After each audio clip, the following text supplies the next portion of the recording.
Welcome back. We are now on to Chapter 11, discussing legally required benefits. The chapter begins with a quick historical look on why we have legally required benefits. So there were different types of programs that were put together to protect individuals from catastrophic events. If you've ever been in a situation where you've had a serious medical issue or you lost your job, it can be catastrophic within 2 weeks, 6 weeks, 6 months without working, and you quickly bury yourself. So having insurance is a great way that we can protect our employees and make sure that we have potential coverage to keep them either working with us or stable enough to not lose their livelihood if something were to occur. So let's look at some legally required benefits. There are three main big hitters that this chapter really discusses. The first being Social Security programs, unemployment insurance, and I don't know if you've ever heard of this one, the OASDI, Old Age Survivor and Disability Insurance. They were also taking a look at workers' compensation and FMLA, or the Family Medical Leave Act. Old Age Survivor and Disability Insurance came about in 1935. This was a retirement insurance. Of course, you need to be eligible in order to take part of it. It covers employers except for a small few, for example, civilian federal workers, railroad employers that have less than 10 years of vested service, state and local government workers. But it is available if you have at least 10 years on the books, at least 62 for partial benefits, or it's increased up to 67 years of age in order to receive your benefits.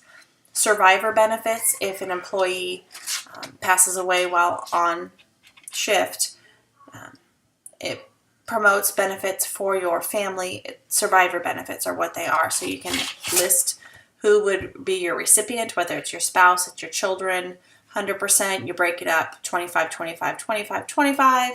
And if you ever needed that insurance, again, it's there in case you need it, just like health insurance, then it's available. Disability benefits, no worker is ever, well, I should say most workers aren't anticipating using their disability insurance. There's always a select few that know how to use it very well. But knowing that we have an aging generation that is working, we're working more jobs, less hours, our chances of using disability insurance has actually gone up. So insurance that we can use in case an employee is disabled and cannot work for a certain period of time. This is state disability insurance that we all pay into. So it's on the books. We have a certain amount that can be allocated to us if we need to use it. The same with unemployment insurance. Something that can be utilized, has been increased. Since 2007, they have extended the time period from a federal standpoint that you can actually continue to draw upon your unemployment insurance, as we had so many folks out of work for such a long time. The chapter talks about different types of health insurance. Medicare. So these are additional supplemental insurance plans that we can offer our employees. Health insurance, Medicare is health insurance for employees that are 65 years of age or older. Then different types of Medicare options, you've probably, if you haven't utilized them yet, if you haven't navigated the paperwork, it is a lot. So we really want to rely on our HR department. If you flip on your TV at night, you will certainly hear at least 4 or 5 commercials on different types of Part A, Part B, Part D, Part C Medicare insurance. We want to make sure that we help our employees maximize the benefits that are available to them. The textbook does a great job of highlighting all of these different, talking about Medicare Part A, deals with inpatient and outpatient hospital and care services. All of these different types of Medicare programs highlight something different. It's a little bit like a buffet. So if you pick up the meat, then you have the meat section. That's your Part A, covers inpatient and outpatient hospital services. Next up the buffet line is the potatoes. Well, that might be Part B, voluntary supplemental insurance that covers up to 80% of your annual deductible, which could be very high depending upon the different types of insurance you have. So again, think of it as a buffet, different types of Medicare plans that could be offered. You don't need to purchase all 5. You can purchase 1, 2, 3, or you might have employees that are asking you about this up and coming, or they have family that they're taking care of.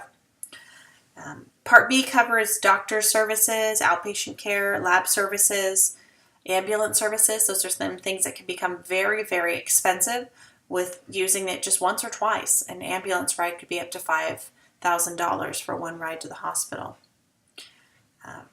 Part D is the prescription drug program that's you're probably more familiar with turning on the evening news.